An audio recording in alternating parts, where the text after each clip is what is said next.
I have to read this to you guys because it's a Monday, and it wouldn't be a proper Monday if there wasn't a proper amount of gaslighting from the federal government. Okay. Gaslighting or gassing up? Well, in this story, it is all about gassing up too, because the NTSB chief warns that people underestimate marijuana's impact on drivers, you guys. That's right. And Jennifer Hammondy's comments come after the NTSB determined that a 2022 Oklahoma crash that killed 6 teens was caused by a driver who likely was impaired by recent marijuana use and distracted by passengers. Okay, so just I want to make sure that you guys understand that they just said was killed, Oklahoma crash that killed 6 teens was caused by a driver who likely was impaired. Likely. So that means that they haven't proved it. They're just assuming this because for the sake of a story. So nonetheless, a horrific crash that killed 6 high school girls in Oklahoma 2 years ago has the head of the U.S. National Transportation Safety Board urging parents to warn teenagers about the risk of driving after using marijuana. NTSB Chair Jennifer Hammondy made the appeal to parents on Thursday as her agency released the final report on the March 22nd, 2022 collision between a tiny Chevrolet Spark hatchback and a gravel hauling semi in the small town of Tishomingo.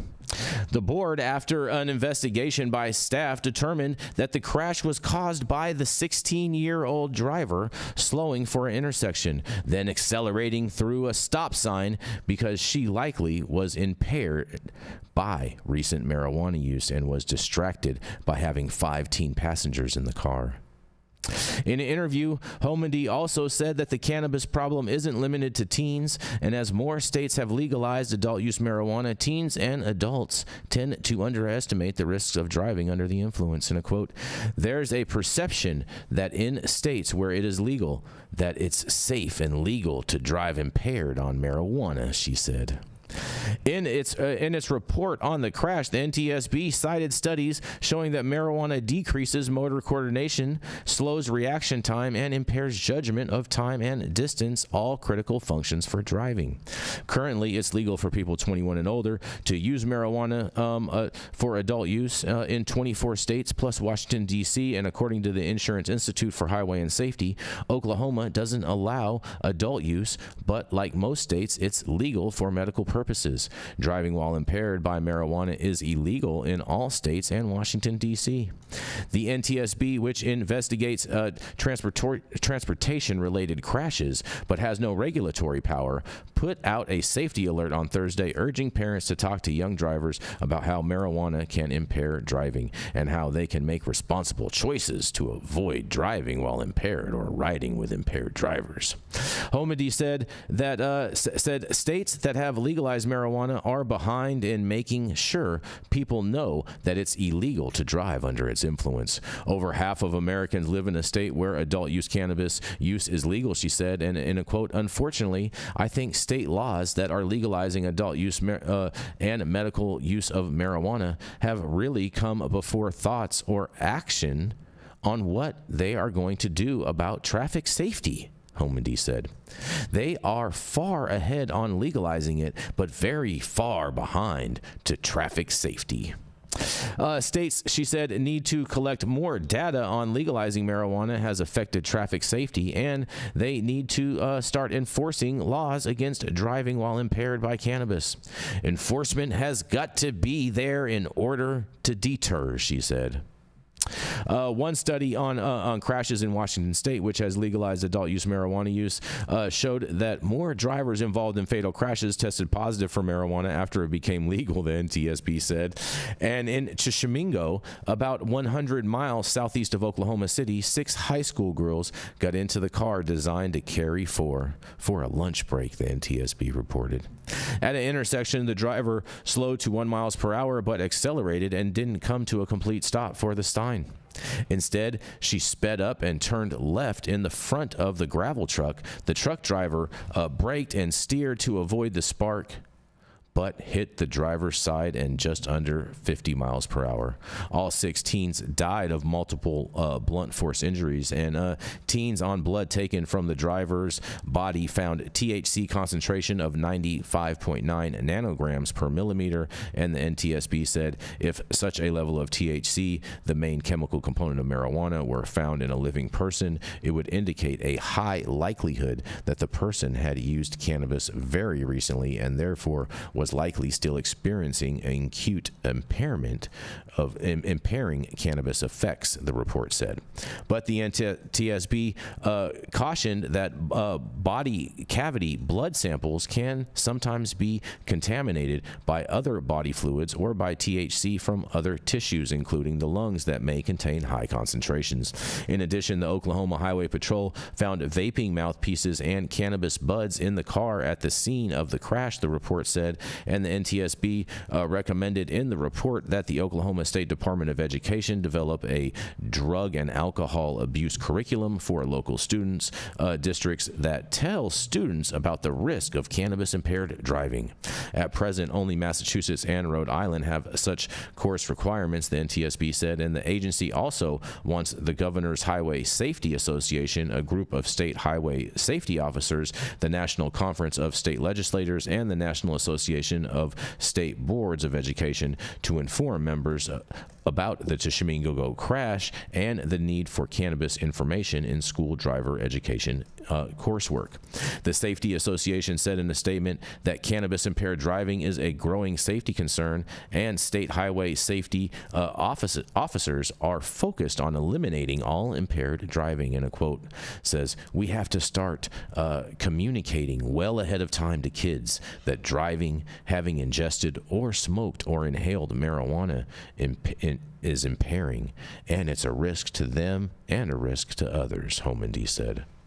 Well, and this has been our final story of the day, and a proper gaslighting by the federal government, and I can't wait to hear what y'all have to say about this. Have you ever been around 6 fucking teenage girls? Yes. It's a nightmare. I thought I was going to be cute and coach high school cheerleading, and I almost killed all of them. Mm-hmm. So, I mean, yeah, I think distracted driving. But, like, here we go again with this litmus test. Like, how do you decide when someone consumed cannabis? Yeah, and just because there were buds in the car doesn't mean they didn't mention anything that they found ashes in the ashtray or anything else like that. So, yeah, but I think I almost feel like you're the industry codependent on this thing, right? Like, let's be real for a second. We have a distracted driving issue with teenagers.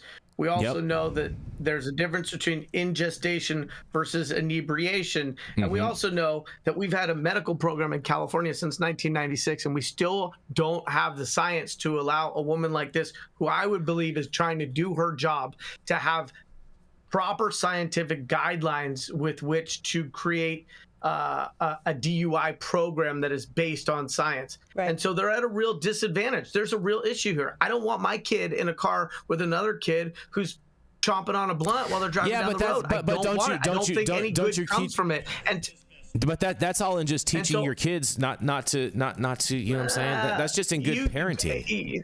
Yeah, but listen, you don't have parents, and so teaching kids. I don't need the government to parent children. Teaching kids is a never-ending process of failing forward, and so the idea that this isn't a real issue, the industry needs to embrace the risks the industry creates. I'm not saying that it's not a real issue.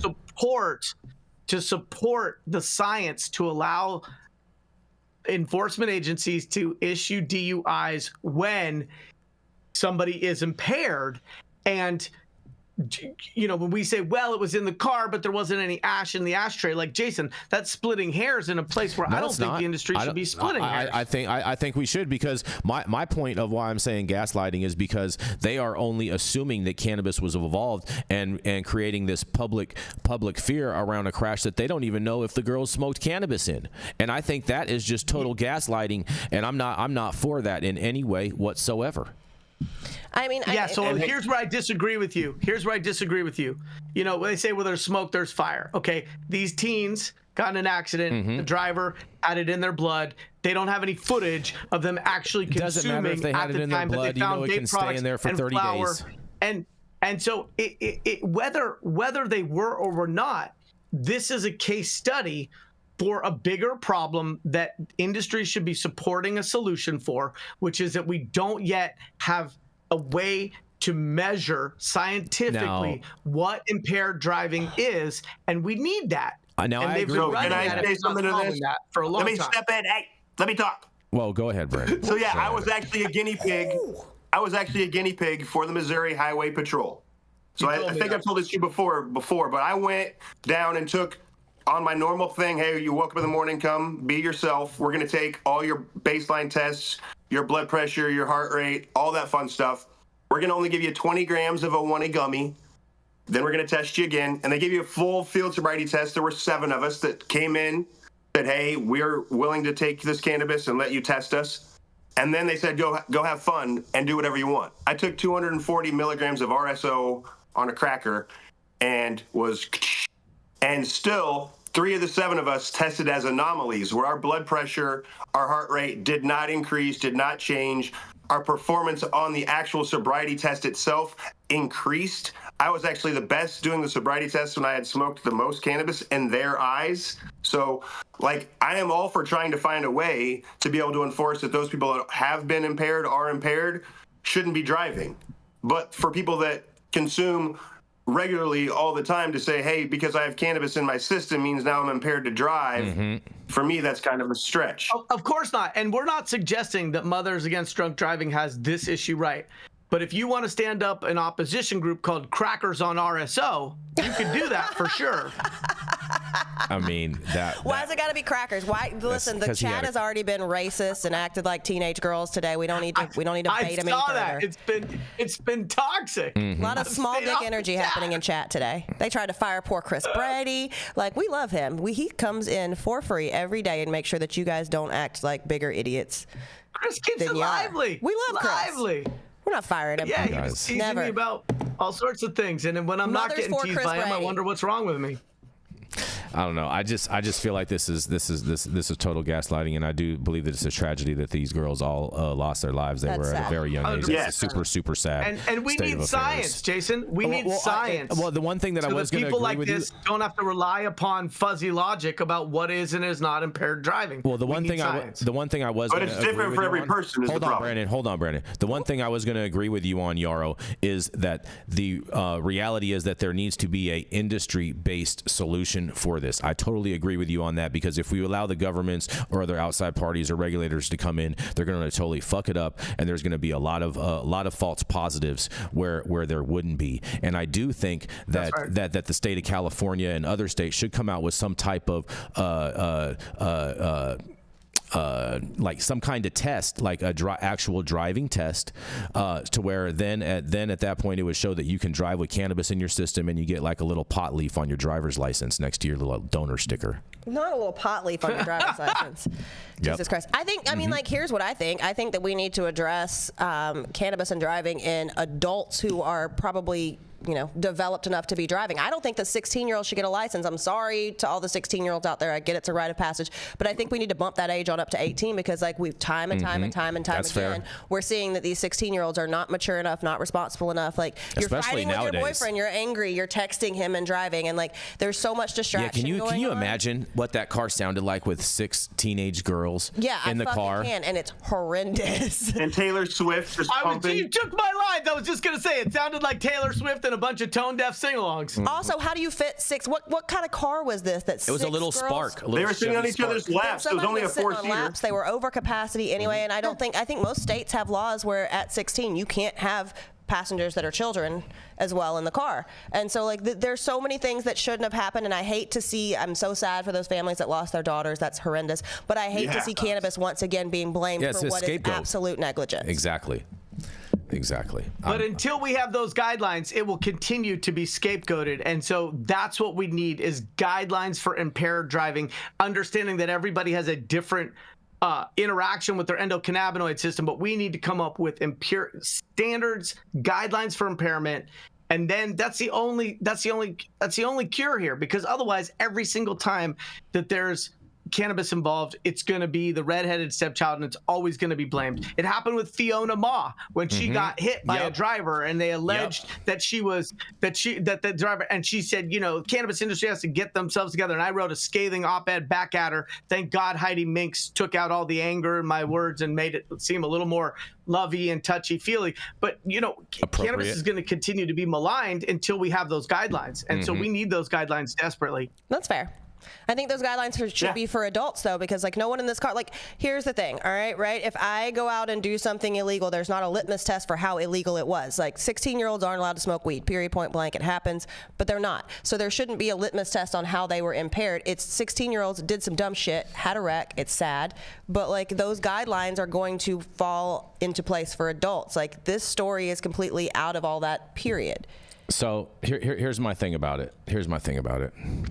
In the 60s, the 70s, the 80s, the 90s, and even the 2000s, this was never, ever, ever an issue.